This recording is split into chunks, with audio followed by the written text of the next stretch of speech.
교문입니다. 한타원 모호교훈이 교감 교문님 모십니다. 반갑습니다. 네, 강타원님 지금 치열하게 공부하고 있는 중이거든요. 꼭 치열하게 해서 반드시 한마하시고 넓은 대지를 발견할 수 있기를 염원하면서 크게 박수 한번.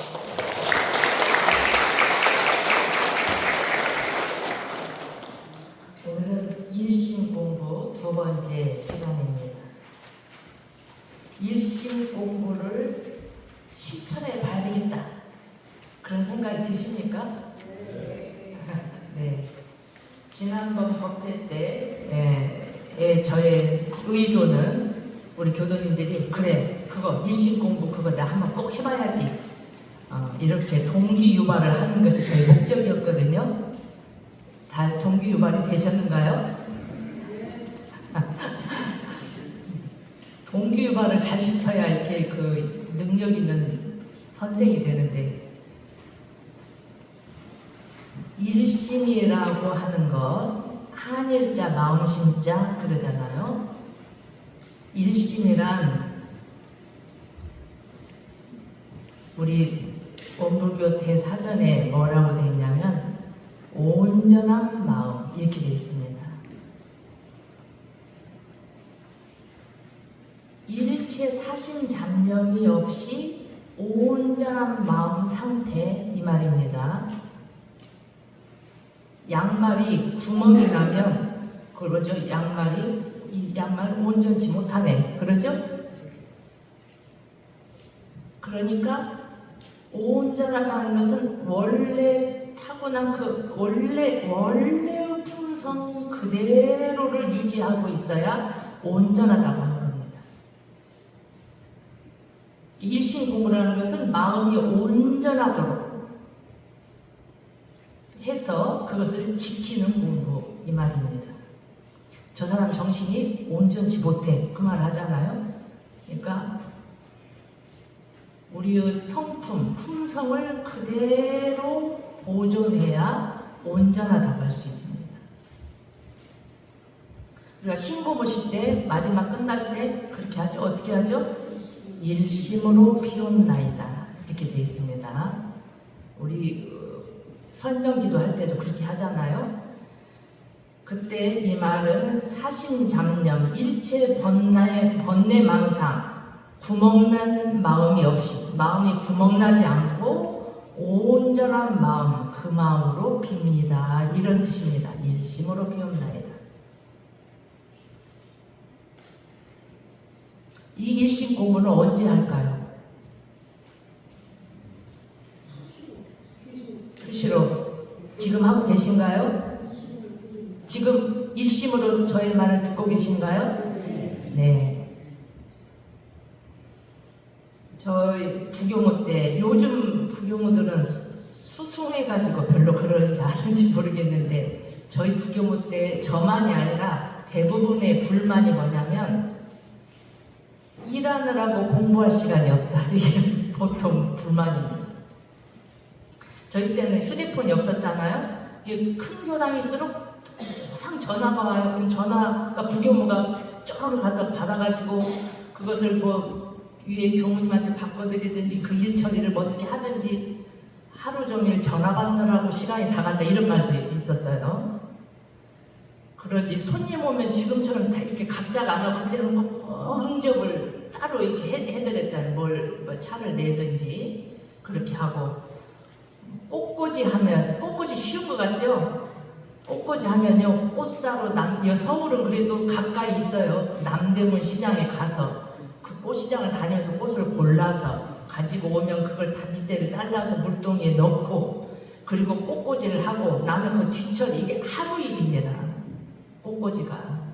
지방은요, 꽃이 없어갖고 또 어디서 뭐 이렇게 주문해서 오고 배달해서 받고 이런 걸 해요. 하루 세끼 밥에 먹고 청소하고 그런 것만 하면 하루가 그냥 갑니다. 그러니까 불만이 일하느라고 공부할 시간이 없다, 이 불만이. 내가 이러려고 출가했나 그런 생각을 또 했었습니다. 늘 바쁜데 일시 공부를 언제 할까요?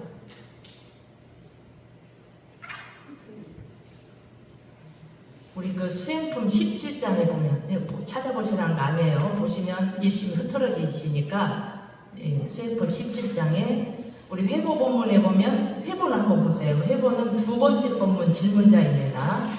수행품 17장에도 질문을 하셨는데 지금 버거분들이 식순에 빠져가지고 한번 두 번째 본문 함께 읽어보실까요?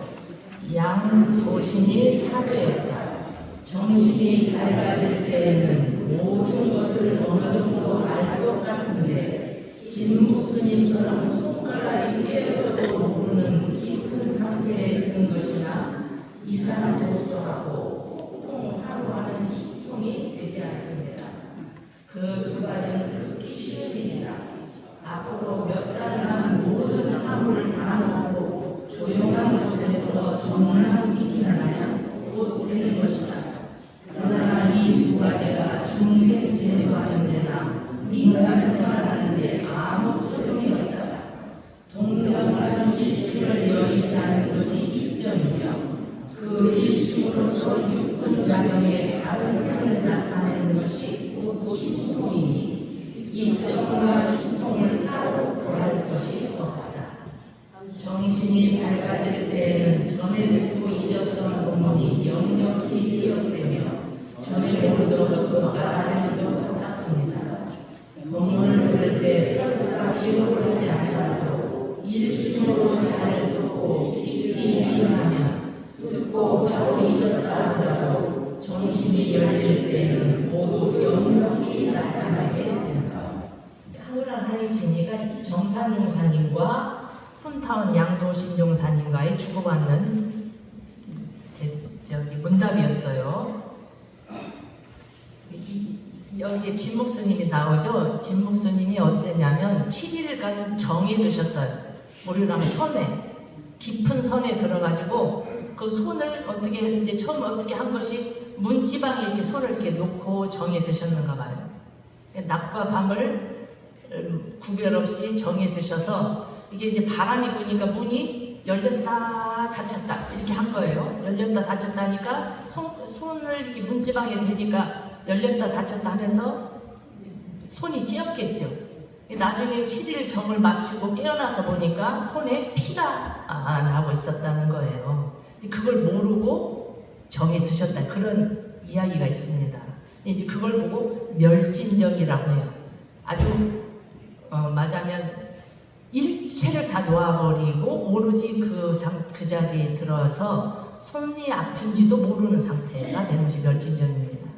그런데 이제 훈타원 이제 양도신 용사님의 덕포가 훈타원님이세요. 훈타원님이 그런 질문을 한 거예요. 이제 어느 정도 공부를 하니까 이렇게 정신이 밝아질 때는 다 알 것 같고 뭔가 이렇게 이제 더 다른 이야기가 있는데 이게 이제 우주와 합일이 됐다가 떨어졌다가도 하고 이제 그런 체험을 하신 거예요. 하시면서 이제 그때 그 진묵선처럼 멸진정에 그게 잘 안 된단 말이에요. 그러니까 이제 그걸 여쭤봤죠.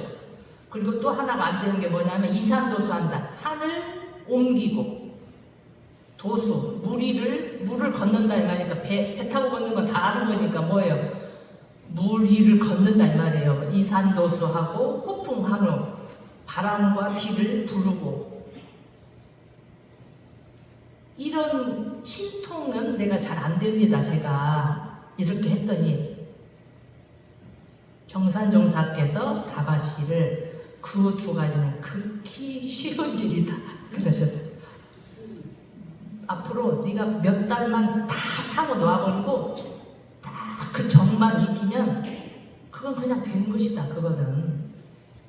그런데 왜 그걸 우리가 권장하지 않냐면 그것이 중생제도 하는데 멸진정에 들어가지고 그렇게 하면 이런 말하자면 그 의식이 거의 없는 상태잖아요. 이게 연기질로 돼 있어도 이 탁은 질이 유지해가지고 맞아 그럴 거 아니에요. 그러니까 멸진정에 늘 저기 인도 어디 가면은 막 불 속에서 막 몇십 년 일생을 전문가 익히는 사람들이 있다고 그래요. 그거는 그냥 말하자면 이런 광물이나 똑같죠. 그렇게 하는 것을 절대로 그렇게 하지 않으셨단 말이에요. 대종사님은.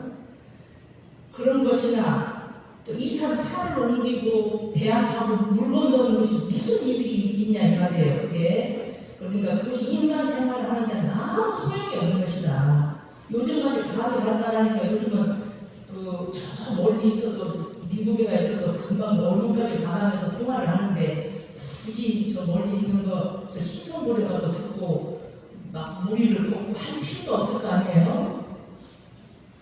동정간의 일심을 여의지 않는 것이 이점이고 그 이점의 상태로 그 일심으로 유분작용을 하고 심신작용을 하는 이게 신통인 것이다.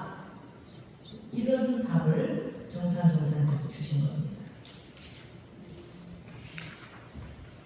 그렇게 공부하신 손타오님이 출가한 지 얼마 안 돼서 젊은 시절에 수행품 17장의 질문을 또 하신 겁니다. 방지를 하느라 약을 피웠단 말이에요. 그게 대종사님이 글귀를 일시 공부를 해야 되는데 자꾸 강조를 하니까 열심히 하신 거죠, 그걸. 근데 이제 바느질을 하고 약간 바느질하면서 약을 다리는데 바느질에 일심을 하느라 몰두하느라 약을 피웠단 말이에요. 그러니까 또 질문을 했죠. 근데 일심 공부를 하라고 하셔서 제가 일심으로 바느질을 했더니 약을 피워버렸다. 이게 어떻게 된 겁니까? 이럴 때는 어떻게 해야 되는 겁니까? 그러니까 대종사께서 말씀하시는 답해 주시기를 두 가지 책임을 맡았으면 두 가지를 다 잘하는 것이 완전한 일심이다.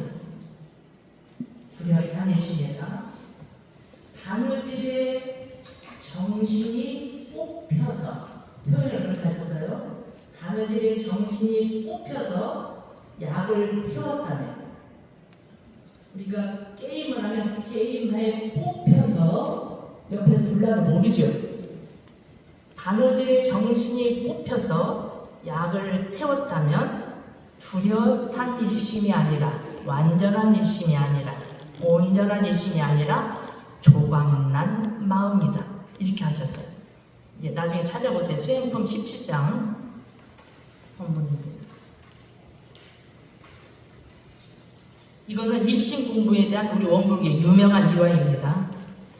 불공의 유명한 일화는 그 며느리 불공 그 이야기죠. 네, 일심 공부의 유명한 일화가 이 바느질하면서 약태운 일입니다. 자, 지금 일심 공부를 언제 하셨는가요? 아니 이 훈타오님이 바느질하고 약다리면서 하신 거예요. 즉 일할 때 하신 거예요. 이걸 뭐라고 하냐면 동할 때 이렇게 표현을 합니다. 동할 때. 동할 때 이 말은 움직인다, 일을 할 때 이 말이에요. 또 이제 수행품 9장에는 또 뭐라고 하셨냐면 대종사님께서 일을 할 때 저 일에 끌리지 말고 저 일을 할 때 일이 끌리지 않으면 곧 일심 공부다. 이거 뭐예요? 아까 말한 듯이 동할 때 일심 공부죠. 일할 때, 이 일을 할 때, 일할 때 한다는 이야기예요. 그러면서 또 뭐라고 하셨냐면 한가할 때에는 염불과 좌선으로 일심에 전공해라. 그랬어요. 전공도 해라. 이제 그 일할 때 일심이 되려면 그게 잘 안 되죠. 그러면 이제 전문적으로 공부를 해야 할 거 아니에요? 언제? 일 없을 때 염불, 좌선 등으로 전공도 해라. 그러시면서 그 수행품 9장에 뭐라고 하셨냐면 정사를 봐라. 그는 총무나 지방에서 맡은 임무에 노력하느라고 단 3개월도 선을 나지 못했다. 다른 제자들은 다 3개월씩 동화선 나지만 정사는 그렇게 하지도 못했단 말이에요. 그런데도 그의 실력은 상당해서 머지않아 널리 대중에 이르는 귀한 인물이 될 것이다. 이는 동정간의 끊임없는 공부를 잘한 공덕이라고 칭찬합니다. 수행품 9장에 나와 있습니다.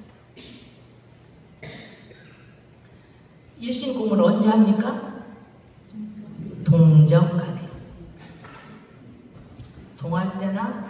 정할 때나, 일이 있을 때나 일이 없을 때나, 이 말은 뭔 말이에요? 언제나, 항상, 늘 동정간 끊임없는 공부에서 수행품 9장에는 뭐라고 표현이 되냐면 동정이려의 무시선 공부, 이렇게 표현이 되어 있습니다. 수행품 9장에 동정간에 끊임없다, 이 말이 동정이려, 이 말입니다. 동정이려의 무시선 공부이니라, 이렇게 말씀하셨습니다. 즉 일심 공부는 동정이려의 무시성 공부입니다. 동할 때나 정할 때나 그 일심을 가지고 늘 사는 겁니다.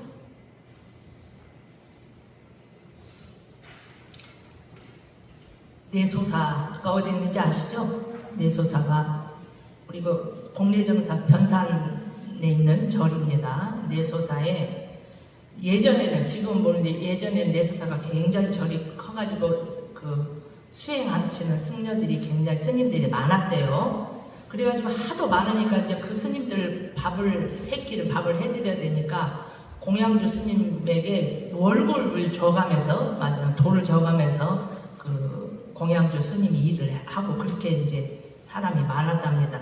하루는 어느 더벅머리 총각이, 머리를 깎지 않았다 이 말이에요. 총각이 와가지고 스스로 공양주를 자처했대요. 나는 돈 월급 안 줘도 되니까, 돈 안 줘도 되니 다만 틈틈이 큰 스님들 법문할 때 그 법문만 듣게 해주세요, 이렇게 한 거예요. 그러니까 공짜로 밥 해주는 사람이 생겼으니까 얼마나 좋을 일이에요. 이게 아주 좋은 일이죠. 나무, 옛날 밥은 그냥 하면 나무해서 그걸로 불 때 가지고 새끼 밥 해야 되고 청소해야 되고 뭐 쉴 새 없이 그 많은 대중 밥을 해야 되니까 분주한데 늘 싱글벙글 한단 말이야, 늘. 근데 이제 좀 스님들이 볼 때 좀 모자란 거죠. 모자래. 좀 중도 아니고 속인도 아니고 좀 뜻있는 사람이, 스님들이 아니 그러지 말고 너도 당신도 머리를 깎고 정식 승려가 되라.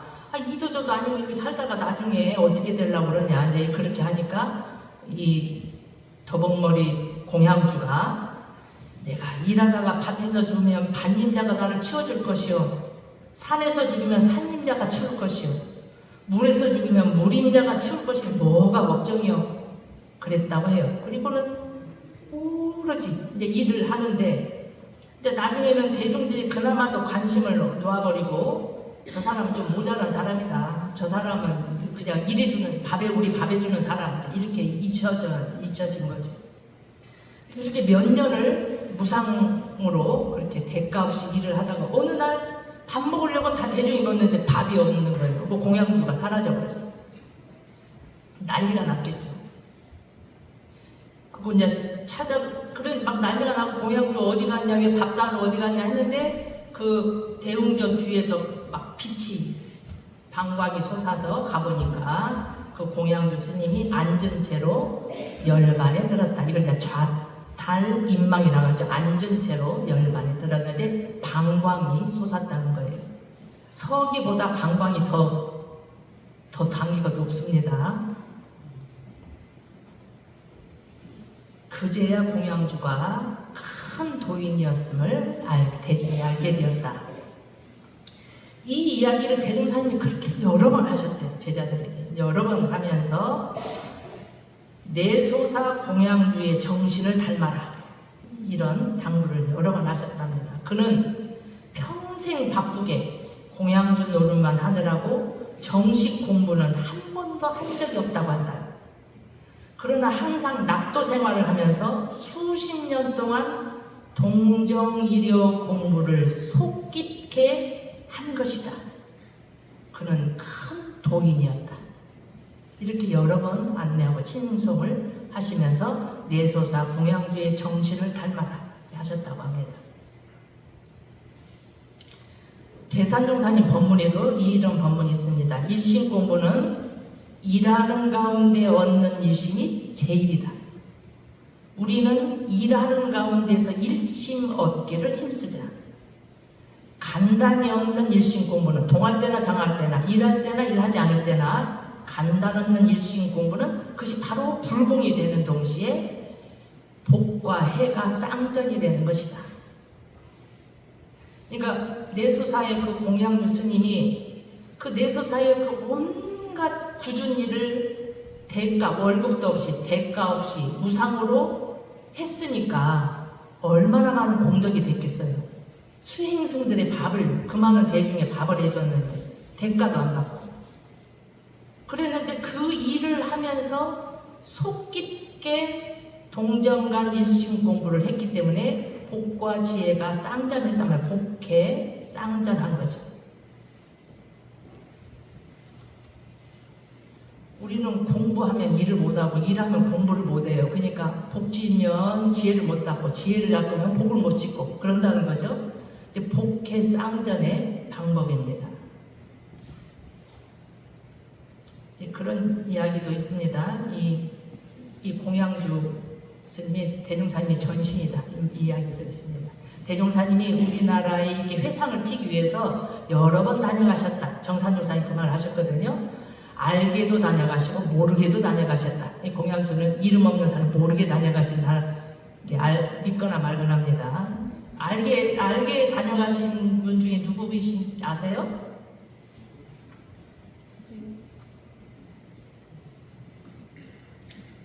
그건 이제 억지로 세는 거니까 나중에 기회 되면 일을 일심으로 하면 불공과 선이 동시에 돼서 복개 쌍전이 되는 거예요. 그러죠? 일심으로 보온하면 지혜와 복덕이 함께 쌓입니다. 일심으로 감사하면 절대감사와 일심공부가 동시에 해결되겠죠. 삶이 바로 공부입니다. 불법시 생활, 생활시 불법. 공부와 삶은 둘이 아닙니다. 과거에는 공부하려면 다 2년도 놔버리고 산속으로 들어가서 그렇게 공부했죠. 그래야 큰 돈이 된다. 지금은 미래는 그런 시대가 아니다. 우리 대종사님 보면 미래 시대에 맞춰 나왔기 때문에 삶과 공부가 둘이인 것은 대종사님의 뜻이 아닙니다. 삶 속에서 살면서 삶이라는 것은 육군을 작용하는 것이 사는 거예요. 심신작용하는 것이 사는 거죠. 보고 듣고 말하고 이게 사는 거잖아요. 이 육군을 작용하는 속에서 공부를 하는 것, 이것이 원불교의 정체성입니다. 그러니까 상시훈련이 조공사님 계속 그 강조하잖아요. 훈련은 대종사님이 아주 말하자면 이거 그 몇상을 준비해서 하는 것이래요. 대단한 말씀에 의하면. 그런데 그 훈련 중에서도 정기훈련보다도 상시훈련이 대종사님의 진짜 정신, 원불교의 정체성은 여기에 있다. 그러니까 우리가 살면서 지금 육부를 작용하면서 공부를 하는 것을 터득하지 않으면 미래 시대에 맞는 공부 아닙니다. 여하튼 일시 공부는 동정만이 늘 하는 공부입니다. 정리하면 정할 때, 이때 정자는 고요할 정자입니다.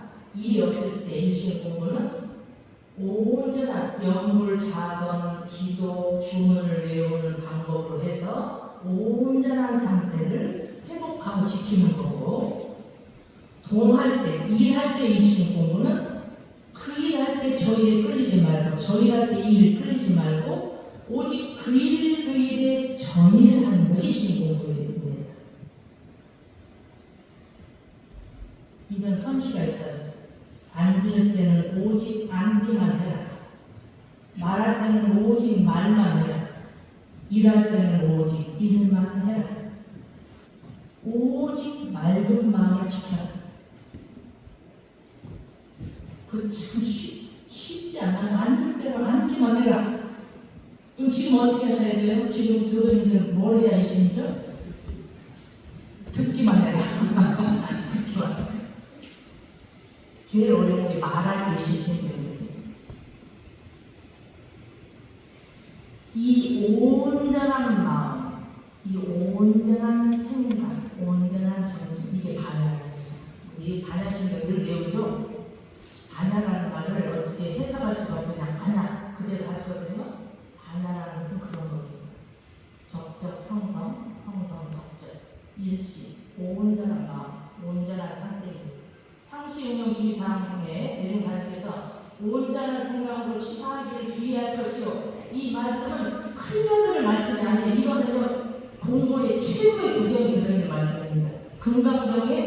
구경의 핵심이 온전한 생각으로 취사하기를 주하라고 하는 이 글귀에 다 들어있습니다.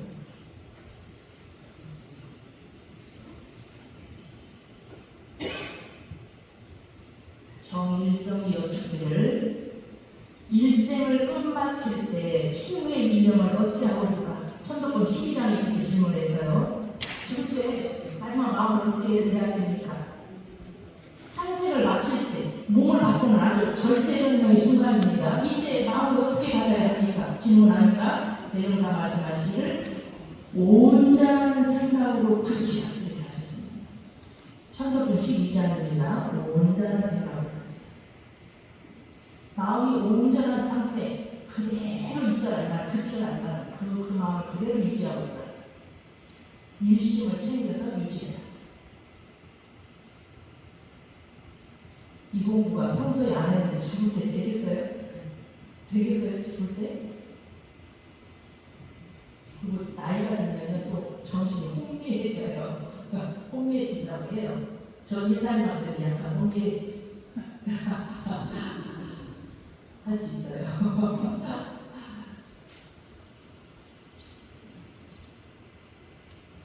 네, 지금부터 동정관이시고 하셔야 되겠죠. 네, 회고 첫 번째 본문을 보면 한번 읽어보실까요? 대종사 말씀하시죠. 내가 회상을 연지 근 30년간에 너무 해석적으로 정법을 사가야 되었으므로 하루비를 영명쓰나 하루비를 쉽게 알고 구미호가 되어서 참도를 얻게 되니 이 실로 걱정하는 바이다. 더욱 심한 사람은 충고부동과 서울이니 이후부터는 일반적으로 대략 수행들을 잡은 공부에는 선대나 평상시를 막론하고 영불 좌상과 주문 등으로 일심을 통일하는 데 노력하도록 하여야 할 것이다. 이 질망의 충고부분과 서울 이 말은 아마 공부할 때 이제 이론적으로 많이 아는 사람은 안다 이런 일을 하셨을 거라고 생각합니다. 대략 수양지를 잡은 사람은 선대나 우리를 하는 지금 말하면 정기훈련할 때나 평상시나 상시훈련할 때나 동정관 연불자성과 주문적으로 일심을 통일하는데 노력 지력해라 이렇게 하셨거든요. 어떤 마음 상태가 일심인가? 연구할 때는 어떻게 연구를 해야 연구일심인가? 좌선할 때는 어떻게 해야 되는가?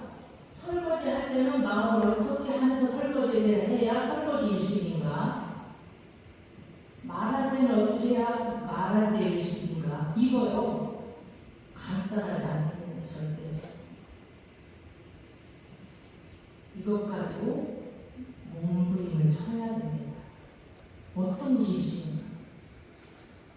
다 말은 나와 있어요. 근데 이제 실제로 그 실행할 때 내 마음을 어떻게 한 상태가 있습니까? 이 감이 어느 정도 잘 되면 그것을 이제 놓지 않고 유지하는 거예요. 유지하는 게 보리는 거예요. 그러니까 지금은 견성하고 나서 보림하고 이런 시대가 아니라 그냥 바로 하면서 일하면서 보온하면서 공부하면서 바로 보림하면서 이럴 때 동시에 하는 시대예요. 이게 이렇게 해서 나온 법이 되는 거거든요. 그걸 모르고 하는 것은 아직 되는 걸 잘 모르는 겁니다. 네, 그 공부를 우리가 오래 우리 교도님들이 혼자 하면 잘 안 되니까 다 함께 해서 해보고 또 해보고 그리고 다닐 때 많이 해봤는데 계산 안 되고 이렇게 하니까 어떻게 되는 거 같고 저 사람 하는 거 들어보고 그래서 또다시 해보고 이걸 같이 해보자는 건데 해서 이것을 어느 정도 감이 잡히면 그 다음에 각자 스스로 알아서 공정까지 하는 거거든요. 이것을 올해 절대감사 일심공부